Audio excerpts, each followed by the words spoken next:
భర్త చనిపోతే భార్య కూడా అతనితో పాటు చనిపోవాలా? ఒకప్పుడు భారతదేశంలో కొన్ని ప్రాంతాల్లో ఇలాంటి భర్త చేతిపై సజీవంగా దూకి ప్రాణాలు అర్పించే వేలాది మంది మహిళల కథలు చరిత్రలో నమోదు అయ్యాయి. ఇది కేవలం కథ కాదు, విదేశీ యాత్రికులు తమ కళ్ళారా చూసిన ఘటనలను కూడా లిఖితపూర్వకంగా నమోదు చేశారు. భర్త మరణించిన తర్వాత నెలల తరబడి వేచి ఉండి వధువుల అలంకరించుకుని ఊరేగింపుల చితి వద్దకు వెళ్లి అందరి సమక్షంలో అగ్నికి ఆహుతైన మహిళల గురించి వారు వివరంగా రాయడం అయితే జరిగింది. అసలు ఈ ఆచారం ఎలా ప్రారంభమైంది, ఎందుకు వేలాది మంది మహిళలు దీనికి బలి అయ్యారు, ప్రాసెస్ ఎలా జరిగేది అన్న విషయాలు అన్నిటినీ మనం తెలుసుకుందాం.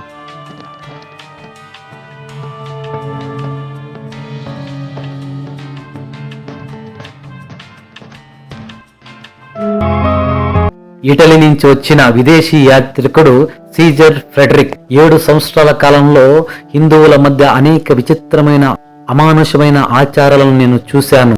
గౌరవులైన పురుషులైన స్త్రీలైన మరణిస్తే అక్కడ దహనం చేస్తారు. వివాహితుడైన భర్త మరణిస్తే అతని భార్య కూడా అతని చితినిపై పడి ప్రాణాలు విడిచేస్తుంది. కొన్నిసార్లు భర్త చనిపోయిన వెంటనే కాకుండా 1 లేదా 3 నెలల తర్వాత ఆమె చితిలో దూకేందుకు సిద్ధమవుతుంది అని ప్రత్యక్షంగా చూసిన సతీ సహగమనంపై వివరంగా రాయడం అయితే జరిగింది. నిర్దిష్టమైన రోజు వచ్చినప్పుడు ఆమె చాలా ముందుగానే లేచి గుర్రం మీద గాని, ఏనుగు మీద గాని లేదా 8 మంది మోసే పల్లెకిలో గాని చితి స్థలానికి బయలుదేరుతుంది. ఆమె వధువులా అలంకరించుకుని ఉంటుంది. తల వెంట్రుకలను వదులుగా ఉంచుకుంటుంది. తన స్థాయికి తగిన నగలు, వస్త్రాలు ధరించేది. ఊరంతా ఆమెను ఊరేగింపు నిర్వహిస్తుంది. అది పెళ్లికి వెళ్తున్న వధువు ఊరేగింపులా తలపిస్తుంది. ఆమె ఎడమ చేతిలో అద్దం, కుడి చేతిలో ఒక బాణం పట్టుకుని ఉంటుంది. తాను తన ప్రియమైన భర్తతో కలిసి చిరకాలం గడపడానికి వెళ్తున్నానని ఆమె బంధువులు, స్నేహితులు కూడా ఆ ఊరేగింపులో పాల్గొంటారు. మధ్యాహ్నం 1 లేదా 2 గంటల సమయంలో అందరూ ఊరి బయట ప్రవహించే నదీ తీరానికి చేరుకుంటారు. అదే విధవలను దహనం చేసే స్థలం. అక్కడ చితికి కావలసిన కట్టెలు మొదలైనవి సిద్ధంగా ఉంటాయి. వారందరికీ భోజన ఏర్పాటు కూడా చేస్తారు. ఇంట్లో పడబోయే విధవ కూడా సంతోషంగా భోజనం చేస్తుంది. భోజనం అయిన తర్వాత అందరూ పాటలు పాడుతూ, నృత్యాలు చేస్తూ కొంతసేపు కాలక్షేపం చేస్తారు. అనంతరం చితిని సిద్ధం చేస్తారు. విధవ తన భర్తకు దగ్గరి బంధువులతో ఒక చెయ్యి పట్టుకుని నది దగ్గరకు తీసుకువెళ్తుంది. అక్కడ తన నగలు, వస్త్రాలు అన్నీ విప్పి వాటిని తన తల్లిదండ్రులకు మరియు బంధువులకు ఇచ్చేస్తుంది.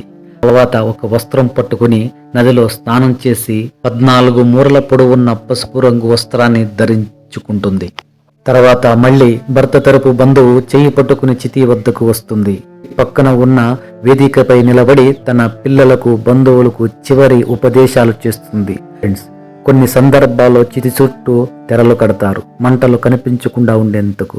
అగ్నికి మేము భయపడమని చూపించడానికి ఆ తెరను చింపి పడేస్తారు.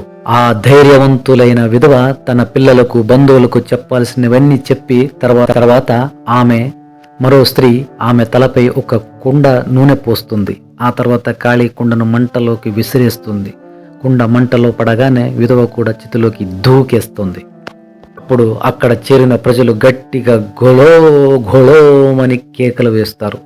ఒక పెద్ద మనిషి మరణించినప్పుడు అతని భార్యతో పాటు అతను ఉంచుకున్న దాసులు కూడా అతని చేతిలో పడి ప్రాణాలు విడిచేస్తారు. ఇంకో విధంగా స్త్రీలు తమ ప్రాణాలు త్యాగం చేయడం కూడా ఈ యాత్రికుడు చూస్తాడు. దాన్ని నమోదు కూడా చేస్తాడు.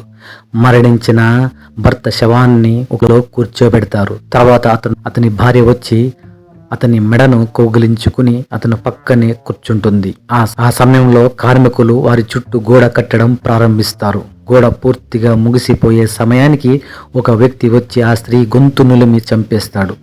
అనంతరం గోడను పూర్తి మూసేసి వారిద్దరిని అక్కడే సమాధి చేసేస్తారు.